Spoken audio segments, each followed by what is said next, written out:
Welcome, everybody, to episode 59 of New Game Experience, the podcast where we talk about video games and we try not to anger all of you with our last episode about our hot takes. Hopefully, nobody got hurt, but we Hopefully you're can't. still there. Exactly. Hopefully, you haven't gone anywhere. Hopefully, all your multiple accounts are still following this podcast. And I'm sitting here with the one and only Christian Caroli. How are you, my friend? Doing well, doing well. I'm coughing a little, so sometimes you're gonna see me doing like this, and it's not because I'm like nodding or headbanging. It's just like I'm probably coughing, and then Juan is gonna like edit that out, Yes, or I'll mute myself. I will make sure that your coughs are non-existent from this podcast. Don't worry.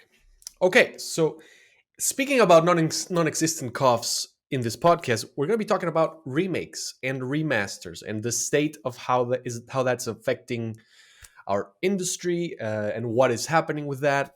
And I thought that this was a very timely episode to do, not only because we're always talking about, Demon's Souls remake, we're always talking about something happening, but there's also one that's very common in the news right now, which is GTA. The GTA Definitive Edition has been making its rounds. It definitely sucks. Yes, apparently it does. I think you tried San Andreas, didn't you? Like 5 minutes. Oh, I okay. don't. I was never gonna play that game, but I was just like, let's see what they did. Like it's just too much commitment. Like we talked about this, like regarding like Yeah, how we those did. games play and whatnot. So I was like, okay, I'm gonna give it a try, see what's up, see how it looks. It's okay. It's just like it's not to the level of like today's experiences. Like the genre, meaning I don't know, technology has evolved past what that game has to offer. I believe. Yeah, 100%. So before we begin, I just like to make a distinction because sometimes people get confused, like remake, remaster. They're not at all the same thing. So just in case anybody doesn't really know what the difference is, let's start first with the one that makes the least amount of changes, or the one that requires the least amount of work, which is a remaster. A remaster, which is a nomenclature that comes from basically music, where they have these old recordings, but maybe, I don't know, Iron Maiden, the I Beatles, never whatever. thought about it. Wow. That is explains everything. Like there's no argument here. There you go. There you go. Okay, continue explaining it. But like I was like, wow, I never made a connection until now. Really? Oh, I I thought you were swear. kidding with me. No. I Okay, okay. 100% swear that I never saw it that way, and now it makes all the sense in the world. Awesome, awesome. I'm happy I could give you a little nugget because you always give me so much. So I'm happy to just give you one. So yeah, so the mastering is the last thing that is done to a record before it goes out to the masses. And here the remastering is just like a remixing, or a let's say reworking of whatever it is. In this case, we were talking about music. Now we're going to be talking about video games. So it's the same thing. A video game that came out a lot of years ago, which could be, for example, one that recently came to the PS Plus collection, which is Reckoning. What's the name of that game? Reckoning Kings of Amaldur. Kingdoms of Amalur Reckoning, correct? They renamed it very cringy Re-Reckoning, which is kind of weird. But the guys at THQ Nordic have that thing where they rename Is that the game games. good? You know what? I don't know. I mean, I have a weird history with that game. That was the last game I bought in Venezuela before I came in, and I wasn't able to finish it. So it was always like a loose end for me. So when it came to PS Plus, I downloaded it. I played like 30 minutes, and I was digging it. Actually, I mean, it was cool. I mean, it's not like amazing, but I was enjoying it. So I maybe There's kind of like a super crazy story about like that game's development. Like true. the story, like they got like money from like the government of Cleveland or something like that, and it was super expensive. And then like the guy kind of like this, the head of the studio kind of like I don't know if disappeared or like he like disengaged from the whole thing. Like I remember like being like a crazy story. And wasn't he like a baseball player, like an ex baseball player or something Yeah, like yeah, that? yeah. He was also like an ex celebrity, kind of like that. Yeah, it's weird. And also, I think he had like a a fame of being kind of a little shady, so it was kind of Yeah, like yeah. worse. Yeah. It wasn't like Soldier console level of So shady, yeah, so but it was definitely out there. absolutely. So, so what the remaster means is that they just grab the game, they polish it up, maybe add in a little anti-aliasing so it looks a little bit cleaner. They also the new hardware normally allows for better resolution, which is the let's say the size that the game is displaying at, also better frame rates and stuff like that. So that is what a remaster is. When we're talking about a remake, this is a whole different kind of project where they maybe grab the skeleton, sometimes not even that, because we have games like Resident Evil 2 remake or even the Demon Souls remake, where I mean I don't think that they even used anything of what was done by From Software. I think it was like basically, okay, we know that the game is level A B C D blah blah blah, blah, and we're just gonna recreate it with better textures, better everything, like take full advantage of the SSD and everything, and that's why we see a more dramatic change when we're talking about remakes. So I'm always a little bit of a stickler, like a little bit of a grammar Nazi, but with words. I don't know how you call that, a grammar linguist. I don't know. Sorry, a Nazi linguist. I don't know. And so a remake is very different. And so yeah, that is the distinction. And sometimes there are cases with, like, for example, Near Replicant and maybe even the Shadow of the Colossus remake, where it kind of goes a little bit in the middle of the two, where maybe you have the Shadow of the Colossus that looks amazing, like it has the graphics are super super high end, at least for that time, but the controls are still shitty because Fumito Ueda is Fumito Ueda. I think that, yeah, like I think it's completely on point, but like at the same time, like the original oh, here we go.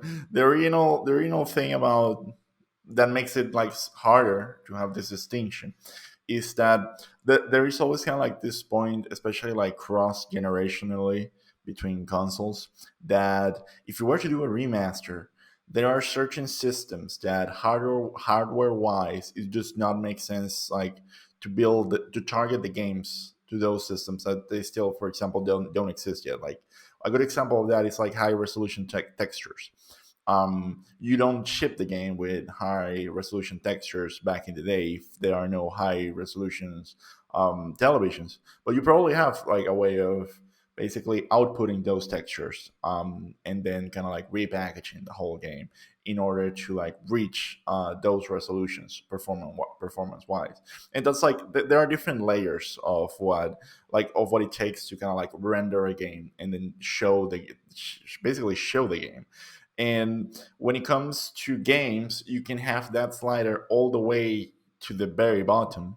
There is a documentary by the people of No Clip about the Demon Souls remake, where they explain that they literally picked up like the first thing that they did was take the source code of Demon Souls and then run it on a modern day computer.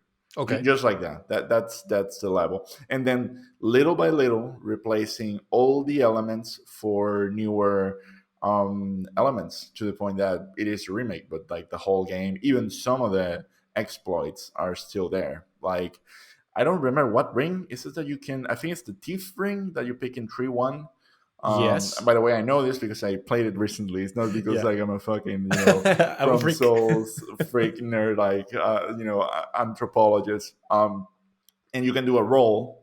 Maybe if you put the video when you're doing it, like of this, like of that exploit, like it's definitely an exploit. Like you're not supposed to roll away and then get to that ring, but you can do it.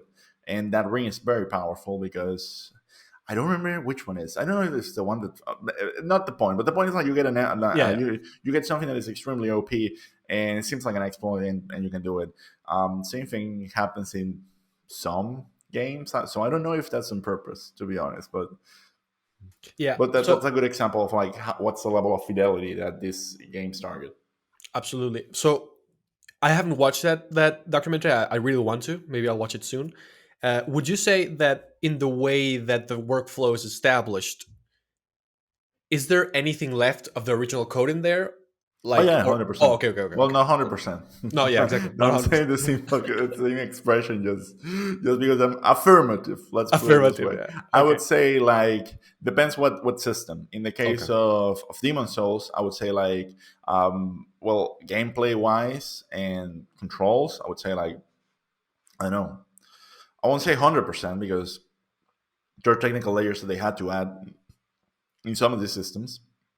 The action feels extremely similar, Yes. and I think so I think there's like a large percentage there. With other remakes, for example, Resident Evil 2 being like the biggest one, there's definitely nothing from the Yep. first game. Nothing, absolutely nothing. Not even the voices. Like it's not the same game. Absolutely, absolutely. And that's why sometimes people, and I've seen this in like with talking with friends, like there is a mismessaging, or maybe I don't know if it's on the consumer that they don't really know this difference, or it's on the companies that don't make the effort of teaching this. But like for example, when RE2 remake came out, which I was so excited because I loved that game back in this 64 Wait, which days. which one? RE2, Resident Evil 2. Ah, okay. Yep. Sorry. When that one came out, I was like, guys, this is one of the most amazing games. Like, this is one of my games of the year. And they were like, but it's like a blah, blah, blah. And it's like, no, no, no. I mean, the story is the same, but the game is totally new. And they were like, oh, really? And I was like, what what world are we living in? It's like this. I mean, to me, this was super obvious, but It is, yeah, but it's not obvious anymore, like because now it's building false expectations for a lot of games that there will be remasters. And I yeah, guess like one example that happened recently was Alan Wake. And then if you see the reviews, if you see the reviews of Alan Wake, I think it's like an underappreciated game because it's a game that really tries something different. It's not just a shooter; it's a horror game, but still an action game. And if you see the remake, it's doing kind of like what you were discussing. Like if this was a song, it's giving it more fidelity, and now you can play it at 4K. And yeah, some of the lighting now that we have more fidelity, there is a little bit of improvement on things like the lighting and whatnot, but it's still the same game. absolutely. The Yep, UI has been changed a little in the sense that now it outputs to 4K, so that's pretty cool. But it's essentially the same game, and it's clunky as the games back then were. If you were to do the same thing with a game like Assassin's Creed, it would show even more. You know, because the gameplay is clunky, the mechanics are clunky, and I think that's kind of like one of the main differences. But people right now were expecting Demon Souls, or they were expecting Resident Evil 2, and now this is kind of like a thing that you could like. Okay, it's cool that people get to play this, but imagine if they made the game from scratch, absolutely. which And which is a whole different project. It's not the same thing. yeah, yeah. It's like people get it in their heads that because it's RE word, that is the same amount, and it's not. It's like totally a different budget, a different timeline, a different everything. I mean, I would imagine like I don't know if I'm just throwing numbers, but if a game costs $100 million to make, a remaster maybe costs 10.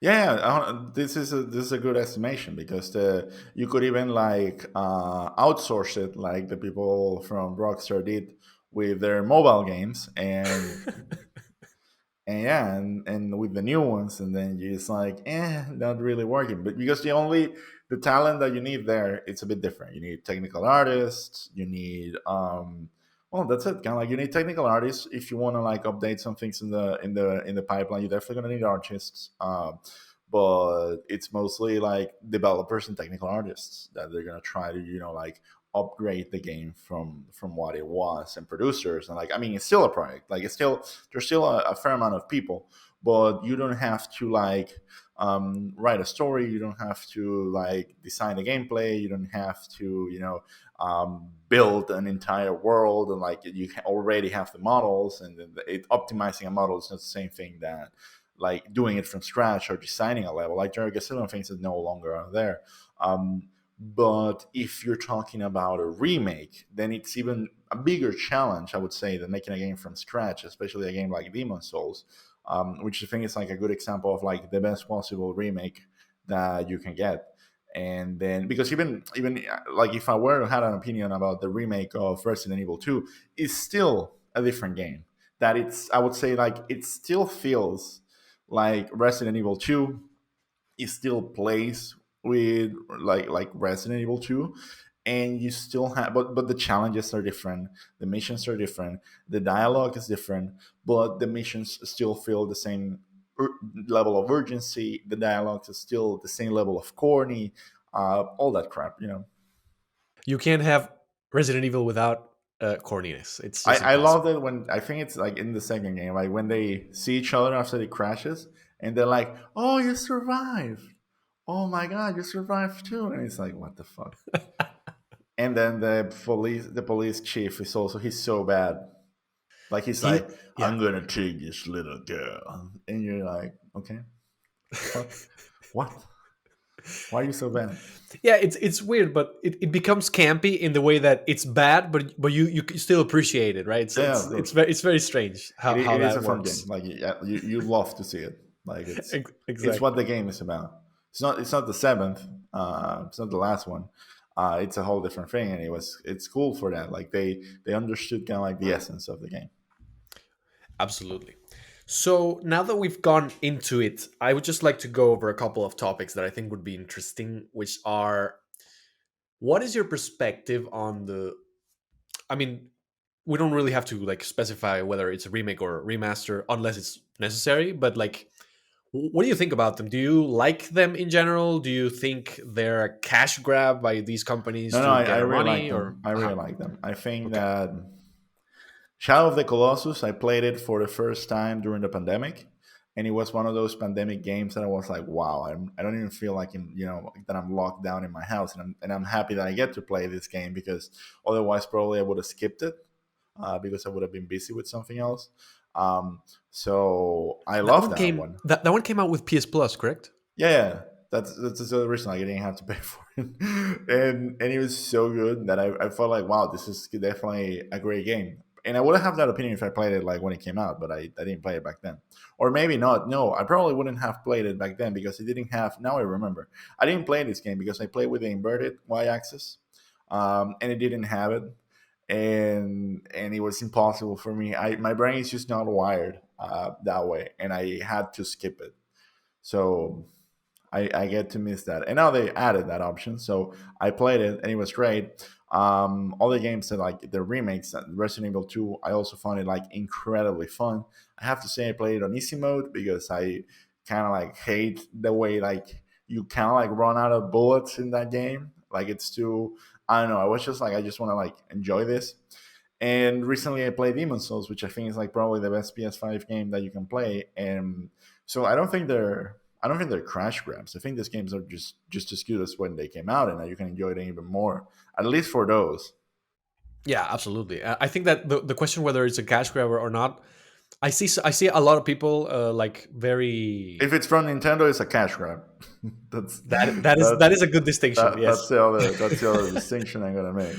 Yeah, but yeah, like in general, there is a lot of hesitation when it comes to this. I welcome them in the majority with open arms because I just think that it's very hard to go back to some of these games. Like if you look at especially PS2 games because of the obvious age question, where they're very old games. They're not only inaccessible from the perspective that you can't play them on PS4 or PS5 because they like you can't do that, but also because they look bad, and our eyes have accustomed us to a certain standard, and it's hard to go back.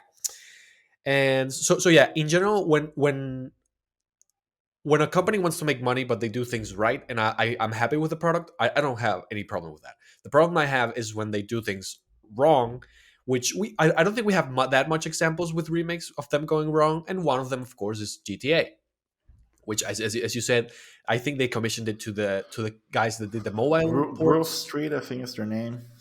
Yeah, and apparently it's like a mess. I haven't tried it, as I said, but I mean I've seen videos. There have been a ton of like Digital Foundry who are amazing. Those guys, they did one, and it was So like like it's just bad. and it's funny because it like I could see their wheels turning in the way that they framed the video, because they were like, how do we cover this, like how do we structure this video, right? Like Yeah, because and Rockstar is not a bad it's not a bad studio at all. no, So this is not I don't think this is a game from them, but it no. is the game that they shipped, and they also removed the older version from the store, which they pedal back on that. And I think that they did that because they understood that this product is not going to get that much better. You know, it's just it's pretty bad. Yeah, absolutely. And also the thing that's very jarring about this is that Rockstar is one of the biggest companies, not only in numbers but in like money. Like they But have it's this. GTA 5. It's At like least this happened to them, like with an outside studio.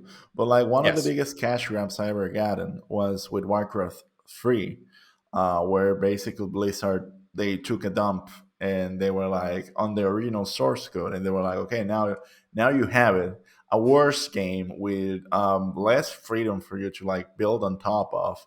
And fuck you, like, and we even lied in like a few of our conferences, because when they did Reforged, not only they sold it for a ridiculous price. I think it was like 40 bucks. I think it was. I maybe. don't know. Yep. I think it was like around that. It was very expensive for a game that basically you could already play in the store. And they didn't improve the cutscenes. They just like scaled them. They didn't really improve the animations or some of the models. It ran like shit. And the one thing that pissed me the most, it was how they removed the old one from their store. They were like, okay, now you can't have it, even if you own it. So that was pretty fucking ridiculous. And they also added the new privacy policy. I think, well, privacy policy. No, it's not the terms and conditions. The new terms and conditions where if you made a mod or if you made like your own game, it belonged to them, That because is they insane. know that in the same way that they didn't own Dota back in the day when it became like one of the biggest games in the world, they're not going to come up with the next big game in the world, not even if their lives depend on that, because they're no longer that studio. So it's crazy, because that's definitely the essence of some of these corporate remakes. They're like, okay, we have this that it could make us some more money, so let's do it. Yeah. No, I totally agree with you. I think that on both cases, like with Rockstar, even though they outsourced it, they like it was their project. They should have been more hands on and just at least to verify or QA what the other guys were doing. I mean, I totally believe that. And in the case of Blizzard, I mean, there's also no excuse. I think so. These are, I think, the maybe the minority of examples. However, on the other side, we have, like we mentioned, Demon Souls remake, Shadow of the Colossus. Like everything Bluepoint touches is just gold. And it's funny because you see how they build their career. They did like Metal Gear HD Collection, which was amazing, an amazing package, which was also just like a remaster. Then they did, among other things, the Shadow of the Colossus remake, which was like super well done and everything. And then they tackled their biggest project yet, which was Demon Souls, and it's like you said, the best And PS5 now they're playing game you going can to play. German, huh? Yes, they are. I mean, that would be pretty cool, because it's a game that uh, definitely deserves a remake. I think that it looks good, but it didn't age well. Like it's from 2017, I believe. No, 15. 2015. You're right. It's 2015. It's like one of the. I think it was kind of like one of the first games that came out with. Well, not that it came out with the console, but like it was kind of like of the first next Yep. gen games. And at that point, it was a jump from Dark Souls 2 to Bloodborne.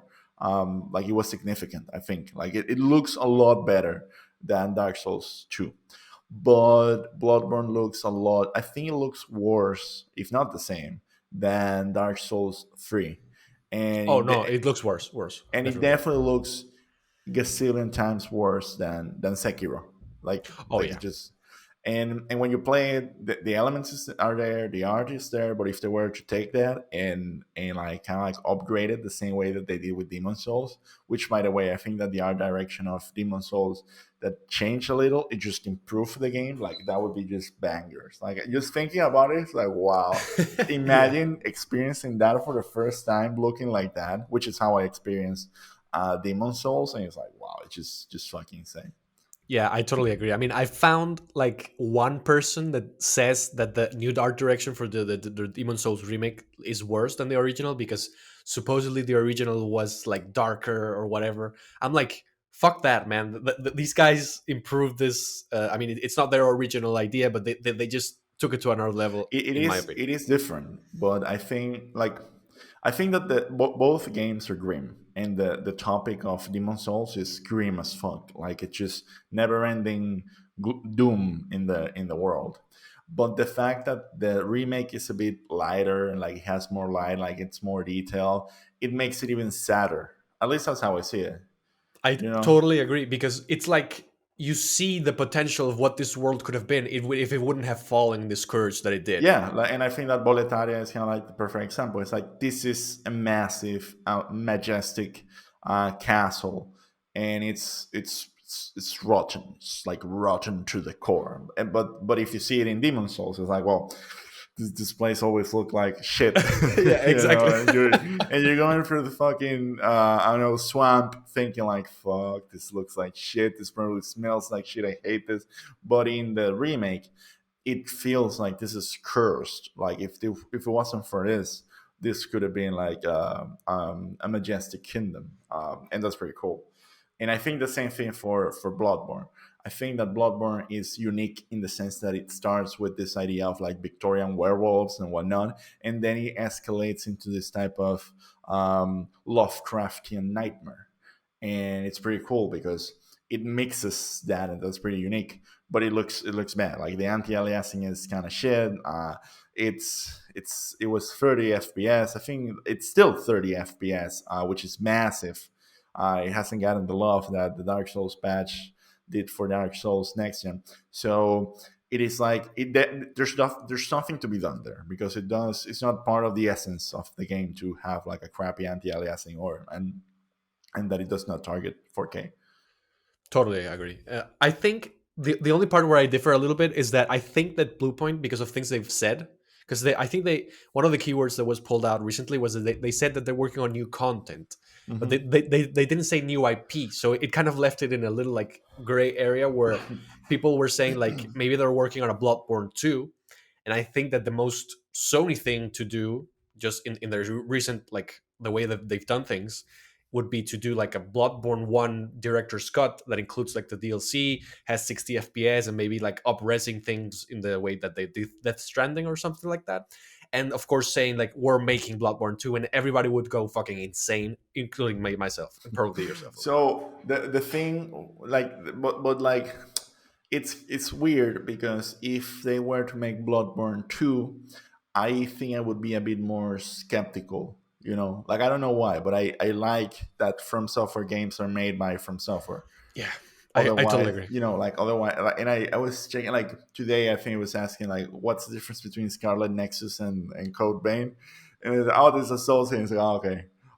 And then I saw it, and like I can't really. It's not like I can't play any other Souls game, but like whenever I'm playing a game that is not from software, that it's a Souls like, it's like why I'm not playing a From Software game again, you know, even though I already finished like a lot of them twice. Yeah, no, I totally agree. It feels weird because it's like playing with a toy, like playing with a Captain America toy that says like Captain South America, or I don't know, like whatever. Yeah, it's But very that's weird. kind of like the feeling I was getting from Code Man. It's like, oh, it's the level design is not that good, and it's like, then I'm not in. Like 100%. literally, then why am I risking? What's the risk of exploring? What no? What's the reward of exploring? Like like it's only high risk. Like I don't get anything out of this. While in Demon Souls, the more you explore, the more rewarded you are because the stronger you get, and then you have to be more conscious and whatnot. But I mean, I think that's why those games they get better with remakes because the reward, which is exploring and venturing, it looks better, and then it's like that, and it plays better. You know, it's smoother, it's more responsive, so that's pretty cool. Yeah, no, I I think totally those agree. are games that are really good for remakes because also they're very well designed, and the core of the game is what's cool. If you were to do a remake of The Last of Us, definitely like the story is the most important thing, but you could change absolutely everything else. True. Because actually, that's the only part that was kind of innovative. The other parts were very derivative, I think, Yeah, of the it's game. just kind of like an action game with stealth. So if you were if you were to like remake that game, it's like, okay, don't change the story. It has Yeah, to have the same story. absolutely.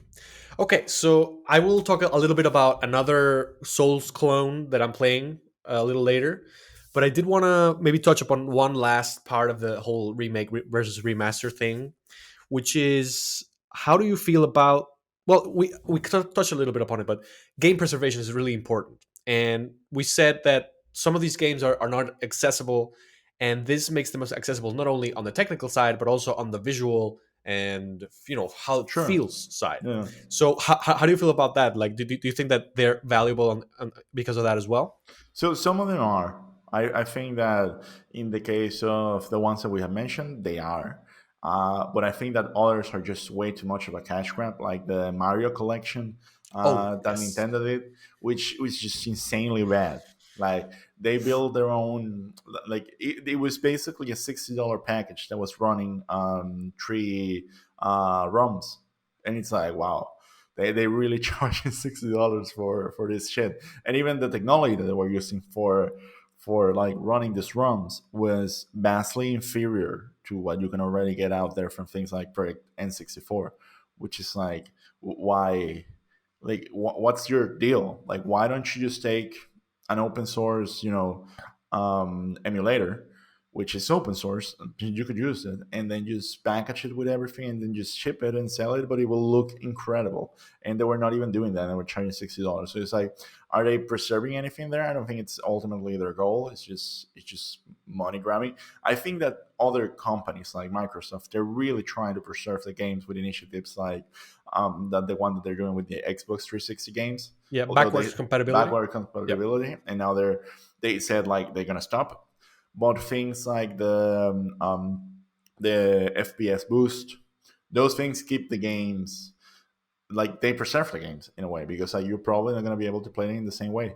And especially like the older ones, if you don't have a CRT TV, like these games are just not looking the way they're intended. Like it's that crazy. Like if you look kind of like an N64 emulator, that's not how the game used to look in a CRT TV. Like it would look good, but obviously like it was kind of like a different texture, different resolution. Like it's not like artists were that crazy of saying, okay, this is it. No, it's like it looked different.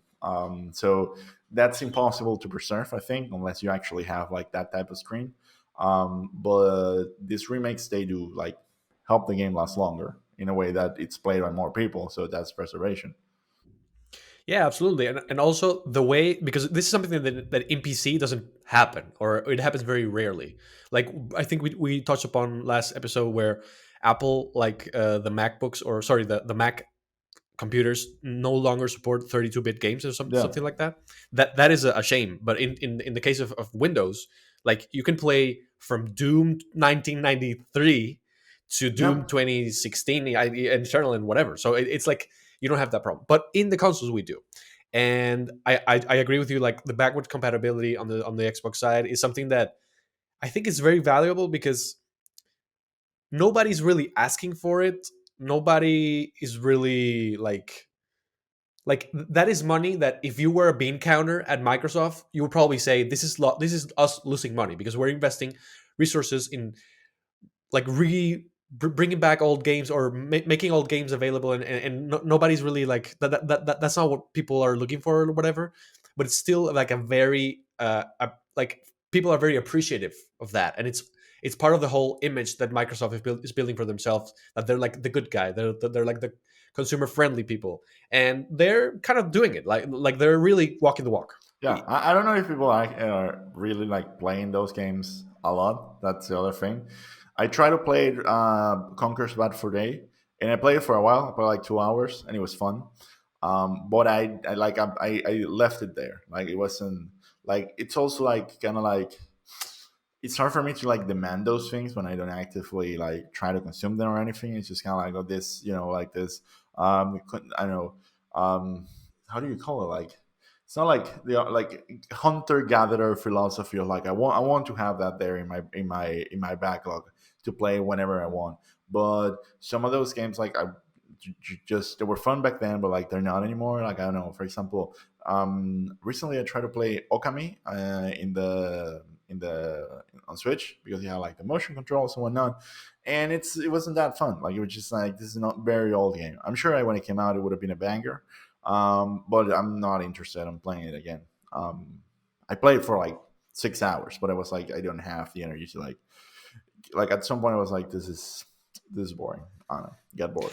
Yeah, no, it's funny because the game preservation thing is kind of a funny subject because I don't play very old games either. I mean, I've bought a couple like because I love like Lords of Shadow. I bought it on Xbox.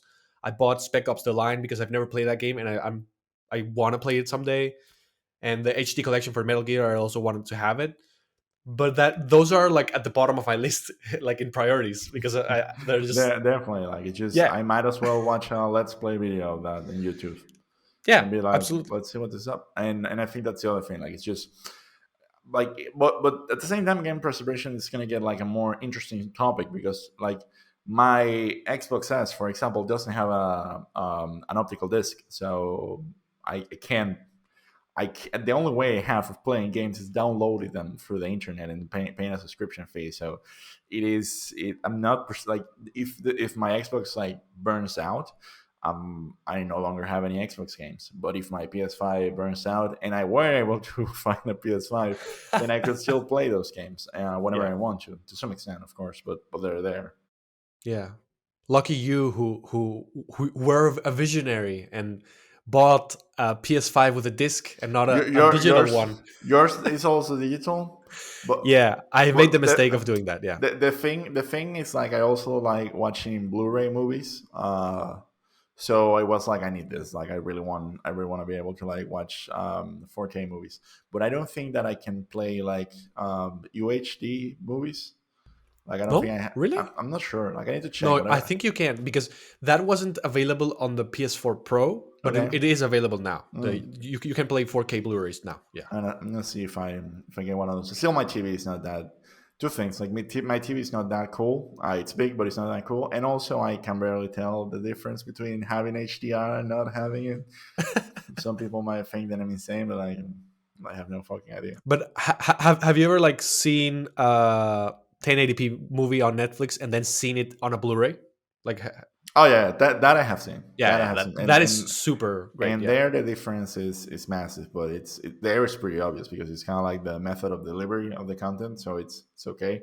But like one TV and another, I'm Oh, not okay. that Yeah. good. Yeah, no, I totally Some understand. people are like, "Oh, I have true black on my screen." It's like, well, it's black, it's black, you know. Yeah, yeah, it's crazy. And also, like when you go into the TV world, it's insane. Like OLED, QLED, blah blah blah. It's like, oh my god, Yeah, it's and pretty. I think that QLED is a bad name because it's a different technology, so it shouldn't be QLED. Like it should Yeah, be just better. Like it should have like a completely different name. yeah. No, they went with the marketing team's idea probably. So yeah, I think we've covered everything we needed to cover because we agree that the whole games preservation thing is important, even though we don't use it. But Exactly. I still like We're just appreciate it a lot. hypocrites. We're just Yeah, hypocrites. We're just we're gonna just like hold the companies accountable for not being able to sell the games that we're not gonna play. yes, and also, oh yeah, the only thing I wanted to say is that the Blu-ray thing, I thought about it in a stupid but different way, where I was like, okay, I'll play the Blu-rays on my Series X and play the games on the PS5. But then I saw how cheap the physical games get, and it's like, made a mistake. But Yeah, you that's the other thing. Like I was checking, like, should I? I was thinking I'm gonna buy Dark Souls 3 on the Xbox Series X and see how it looks. And it was $69, and it was like, wow, I'm not like I already have it in the other console. No need to get it here. And I think it's gonna like it's happened to me like a couple of times with games that are like only on digital, and then it's like, ugh, I have to pay this price. And a lot of these games you can buy them like secondhand, and they're still the same game. So because people only absolutely. finish them once or they don't like it. So yeah, you live and you learn and you die. So if you don't have anything else to say about remakes and remasters, we've already, you know, said that we love them because I think that's that's That's the basically the most summary. important thing. Yeah. Yeah, we fucking love them and we want more and they will keep coming because I think that the industry knows that we like them. I mean, not we, like we the gamers in the world. And so, Christian, tell me, what have you been playing? And this time we will go one by one because I think that's more fun. Okay, well, how did we do it like last time? Last time I just let you go all by And then yourself. you were like, okay. Yeah, yeah. So I'm playing Sekiro, but like I'm fairly ahead. Like I already killed the monkey and the two monkeys. So I think that, and also a few headless. So I'm almost there. Like I think that after this, like I have. You played it, of course, right? Yes, yes, yes, yes. By the way, when I say of course, it's like of course one has played it, but like I remember him saying like he played it. Yeah, So, I don't think I'm gonna kill like all the headless because like you need to use like the divine confetti bullshit, and there's only like so many of those in the game. So I'll see how I go around that. But incredible game. Can't really complain. I think that this time, I think I've talked about this in the past here. Like the first time I played it, I didn't have no fucking idea what I was doing, and somehow managed to get to the end and like avoiding mini bosses and shit like that, and trying to rush it. And like I just got frustrated with the final boss, and I was like, fuck it. I left it there. Kind of like saw the ending on YouTube, and now that I have played like pretty much like a lot of other games from this studio, I'm like, okay, let's see it, and it's good. It's definitely a completely different experience. And like some of the people that kicked my ass in the previous game, they had what was coming for them. Particular that fucking monkey, eat a dick, monkey. You and your fucking girlfriend. you and your yes, that monkey. I screamed a lot with that one. It Definitely. is, but I think that it's because it's the only one that's very different from all the other bosses. Like all the other bosses are like, if you're aggressive towards the other bosses, like I think it's like that's kind of like the only thing that the game has. It's very Bloodborne-ish in the sense that you have to be aggressive, but then you have to like defend quickly, and then aggressive, and like that combination. That's why I think it's different from Bloodborne. Like Bloodborne is like just be aggressive and then know when to fall, but here's like it's kind of like a dance combination. Once you get the patterns, you nailed it. And in general, I think that this one's a lot more straightforward. Yeah, absolutely. Also, there is something very comforting. I don't know how you feel about this, but there is something really comforting about not having to select your armor and select your weapon. It's I kind like of miss that. I kind of miss that. Like this no, is a I miss it too, but for this one, it's like okay, it's like I don't know, like I made a little like exception within my brain where like, I'm like okay, I'm okay with this right now. You know? So my opinion comparing this one with Bloodborne, which I think is, I'm comparing them because they're basically kind of like not the same game, but they are the same kind of, I would say, philosophy. Is that I felt a little bit with Bloodborne that there wasn't, if you were kind of like optimizing some things, it's not like you had like a large variety of weapons and styles. Like there was the Ludwig's greatsword, and that was objectively, I'm sorry for any Bloodborne fans there of other things that were not a quality build. I think that that was the best weapon in the entire game. And it was obvious that that's the one that you had to use, at least for me. Like you can correct me if you don't. Did you use that one, for example, No, or I what went one? with Which the one you were using? The machete thingy? no, I went with the hunter's axe the whole game, the whole game. From the beginning. From the beginning because it's one of the ones they give you from the beginning. And what I loved about it is that when you pressed R, when the button that changes it, it goes longer, so you have a lot of reach, and I love that. Yeah, yeah. That one was. I think that one's cool. Like because you have that one or the one that is kind of like. I think that that's the cool thing about that game. That it's like you literally don't need any other weapon than the ones that you're starting with because like they're like and the ones that like some of them are cool like the wheel. I don't know if you saw that one. Yeah, That the one's a one bit that's like crazy. yeah, that was Exactly cool. like the massive hammer and shit like that. But I think that the sword it was just like super good. But like the other ones is like they could carry you the whole game no problem. So I think that they have kind of like that similarity. But in Sekiro, it's like it's just your sword. So yeah.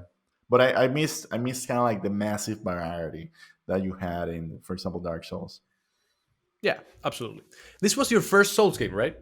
Second. Yeah, That's yeah, it was the insane. first one. It was like I saw the trailer and I was like, okay, this is cool. How hard this could be, and I basically didn't even understand like most of the mechanics. I was like, what the fuck is going on? And now it's pretty obvious. It's funny. there is a journey that I think that maybe not everybody, but you and I went through that journey, which is the first Souls game you encounter. It's like fuck this, and you leave it, and you go with something else. For me, it was Demon Souls on the PS3, and then something happens. Maybe friends tell you about it or whatever, and you go back, and when you kind of click with it or change your mindset, it's like okay, now this clicks, and this is the best thing I've played in my life. Yeah, And yeah. Like I it's think insane. that the fact that you consume the items and then the items no longer exist ever again and you can't find them or loot them, it's like wow, it's fucking insane. Like it's like I don't have any pellets. I think that that's what happened with me in Sekiro. It was like I run out of healing. Like that's it. And oh my god, I lost all my money or I lost the experience. What this is bullshit. And then you go back to the games and then it's okay, let's enjoy this. And it's I don't think it's the hardest soul game because it would be if there weren't like that many guides. I think that's the other thing. Like if you go blind, it's kind of hard to know like where to go and whatnot. But in the end, you kind of like find your way. And I think that exploring it's super easy because there are idols everywhere. Like dying is not that punishing, but the bosses are they're pretty fucking aggressive. They definitely have like some of the hardest bosses. But if you played other games, other Souls games, they're not that hard. Like I got my ass handed over to me like several times during Dark Souls 3, even knowing what I was doing. Some bosses killed me at least 20 times, and here didn't happen. Like it was like some of them like they killed me like 10 times, but that was it. Like it was probably my bad for like tackling those mini bosses early, but like the other ones just like fucking.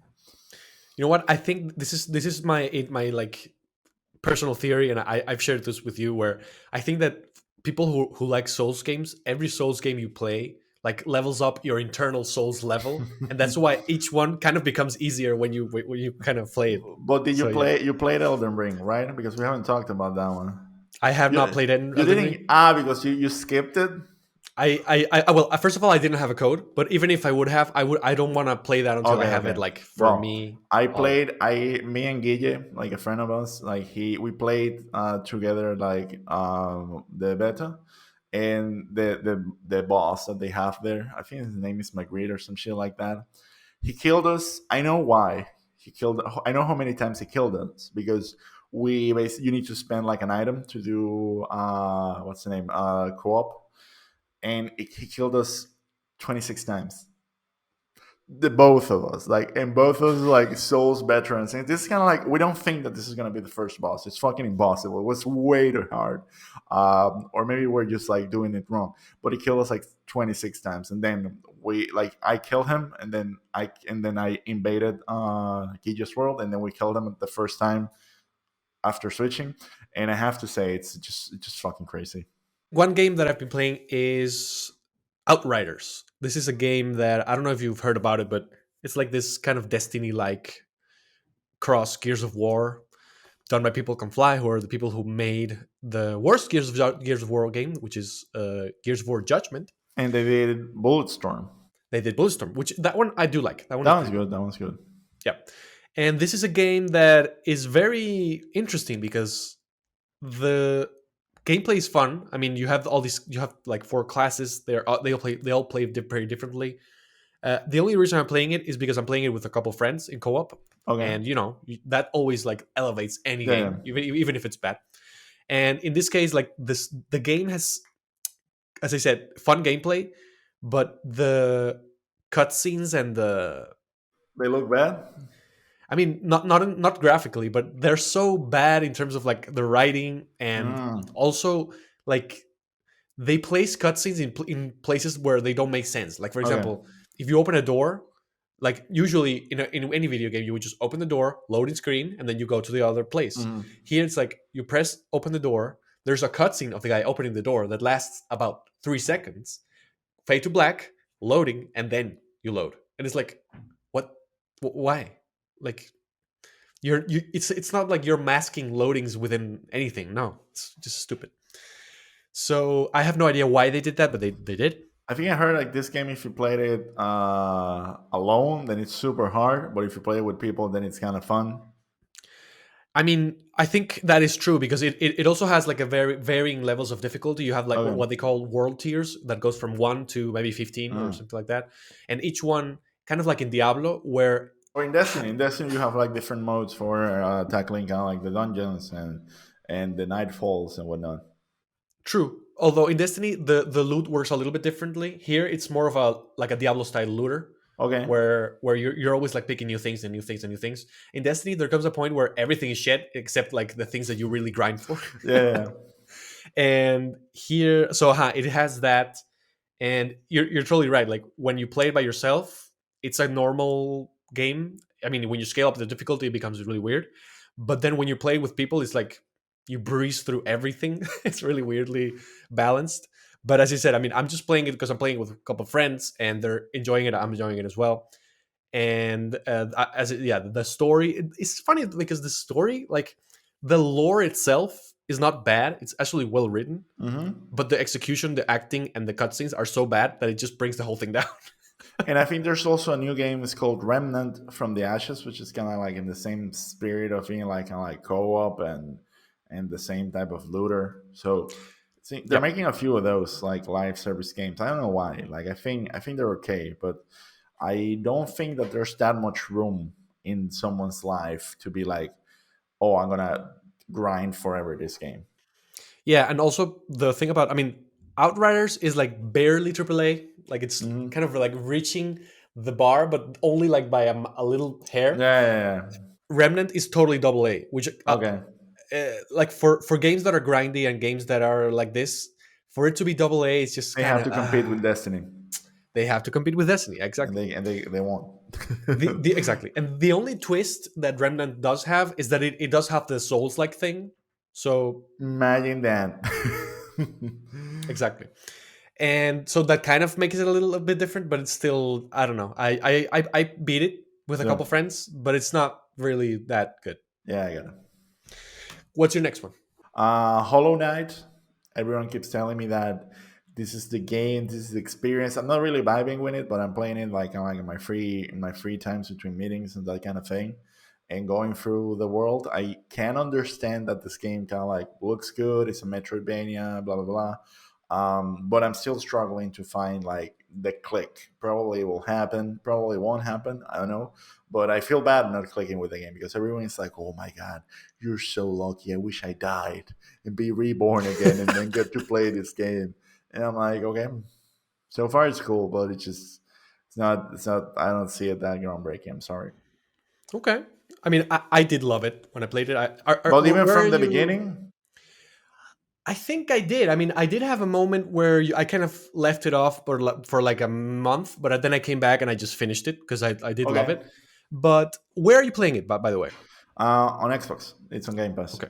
Oh, true. Okay. So I think that I killed a boss. Something called like the False Knight. I have the dash. I have the thing that you should soul thingy. Mm-hmm. Uh, I reached kind of like a fungus kingdom. Uh huh. The last thing, I think a cricket killed me. It was pretty far away from where I rested, so that was a pain in the ass. And now I need just to go back to there, and it was like a long walk. I don't know, like that's what I have been doing. And I defeated the other boss. I defeated was like there's this girl or person, you never know, that you're chasing, and then I defeated her the first time, but not the second time yet. But I did see her a second time. I don't know if you understand what I'm talking about, like the one Yeah. that she No. has kind of like a needle. Yeah. She's actually the protagonist of the second game. I think. Yeah. There's Hollow Knight too. No, they're making it. It's the one that Carlos is always talking Ah, about. That's called Silk Song. I don't know if you've. I didn't know that. I have no fucking Yeah. idea. Okay, Yeah. so that's the sequel. Yes, that's the sequel, Okay. but it doesn't have a release date yet, so it's kind of like Mm.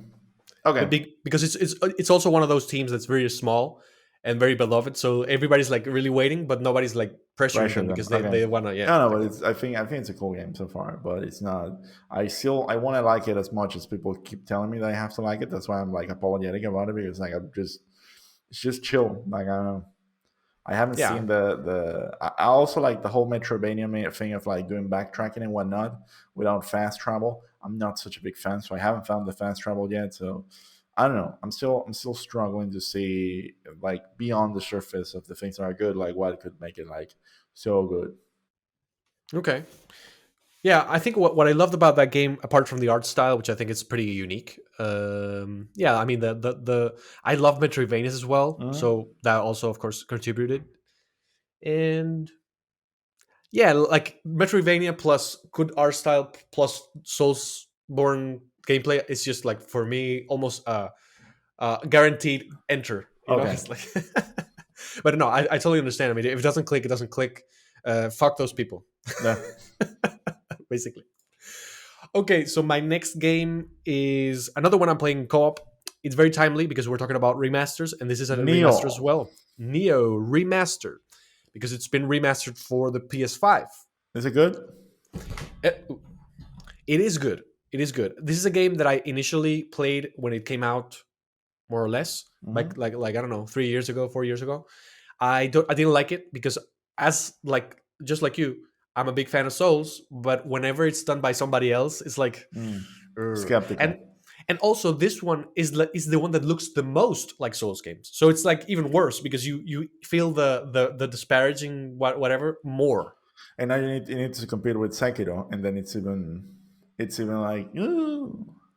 Yes, Because that it's is pretty flashy. I think that's something that Sekiro does really well. It's like it starts off as a very grounded, kind of like samurai shinobi game, and then it escalates into this very unique Japanese fantastic world that I think that can only be achieved by a truly Japanese studio, because otherwise you would go more in the more classic, external, superficial lore of lore.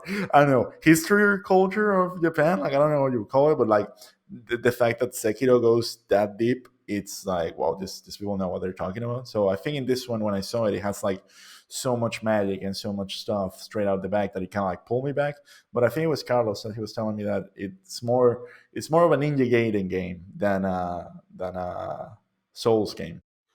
true, true. I mean, not only because it's made by the same people, but also because of the philosophy is a little different. So you do kind of like have to shift your mind yet again with Mm. for this one.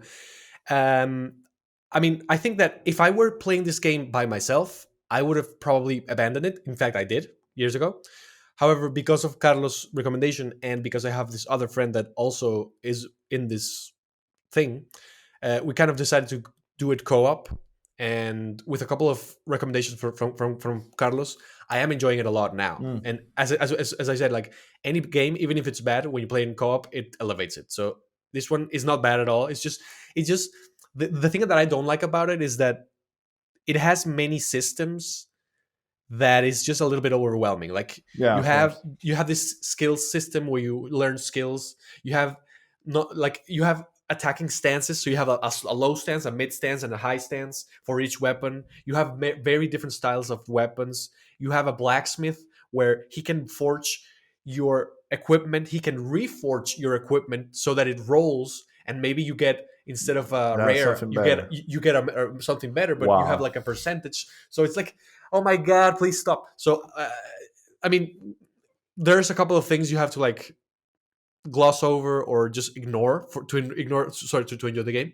And that is what I'm doing right now because I am really looking forward to the second one because I know Yeah. that one was a big step up, but I feel like a poser if I play the second one before the first one, so I just want to go for the first one first. I will go for a second one just to begin with. Like I wouldn't give a shit. No, no, no. I'm serious. Like I understand when people say that, but I also think that this type of games is like it's like when I tell people, "Oh, you should play Dark Souls 3," and they're like, "Oh, I'm gonna start with the first one." It's like, dude, what the fuck? Just play the fucking thing. Like it's not like obviously like if you played every single game, in the world, and then you're like, "Oh, this looks like Zelda," but you don't have to play every single Zelda to say like, oh, this Dark Souls people kind of like probably understood that the other games existed.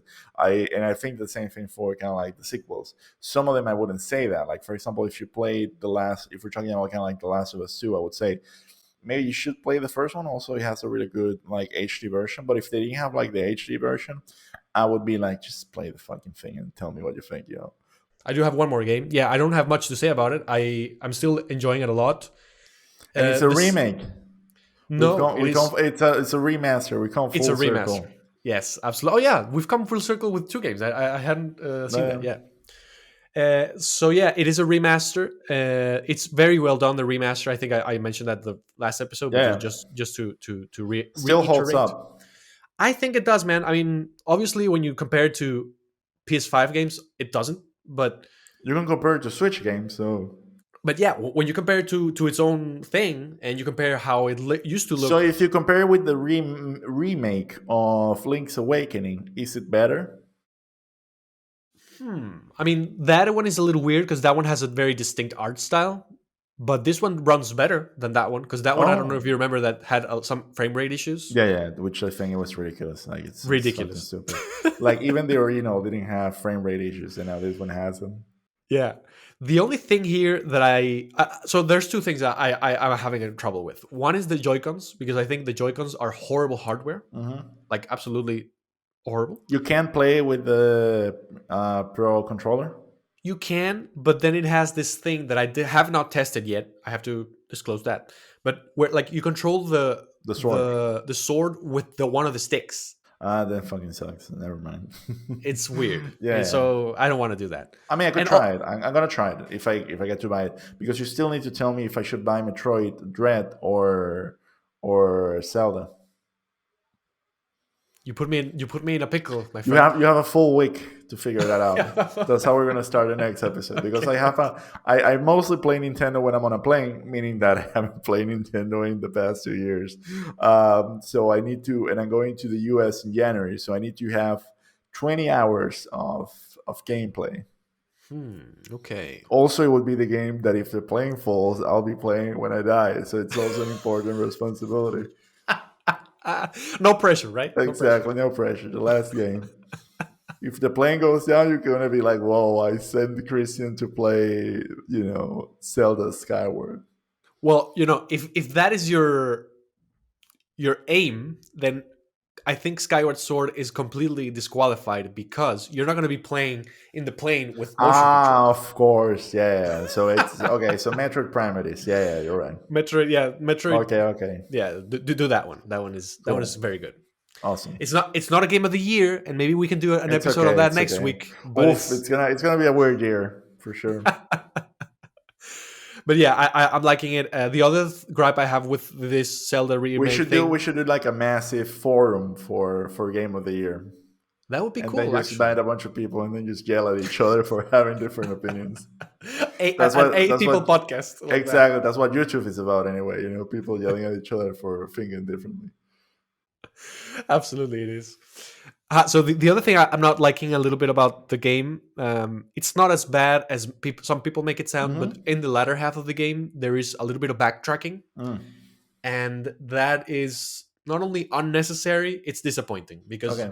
that is something that in Zelda is not necessary. Like you always go to a new place or a Yeah. new Yeah. whatever, and they do something in the fourth temple that requires you to go to the first temple, like Mm-hmm. literally go in the temple to get something in. Okay. And it's like, why am I doing this? Like this doesn't make any sense. Okay, Okay. whatever. Well, my friends, we've reached the end of the episode. We are trying to make them shorter, and we have We have failed. successfully We have failed. It's 1 hour and 7 minutes. no, but It's we used to be like 1 hour and a half, so we're kind of getting okay. there. Okay. Okay. We're kind of We're kind getting of there there. little by little. So if you like this, please subscribe. Like, I was gonna say like the game. This is not a game. This is a podcast. Like the podcast, like Like the the podcast. video, Comment. share it, comment. Also check out Christian's things at Hammer Space Podcast. hammerspacepodcast.com. And yeah, we're going to be here every week with a new topic for you that is not around the news. It's about timeless, hopefully, topic. Timeless stuff. Timeless stuff. This will age perfectly. Yeah, this will age like fine wine, hopefully. Exactly. People are gonna be in 20 years like, these guys, nailed it. They were right. They Yeah, predicted the future. exactly. Everybody else was doing news-based podcasts, and Yeah. these guys figured it out. You heard it first here that Phil Spencer is gonna be the next president of the United States. I believe that. I totally believe that. Well, my friends, until Phil Spencer becomes president, we'll see you in the next episode.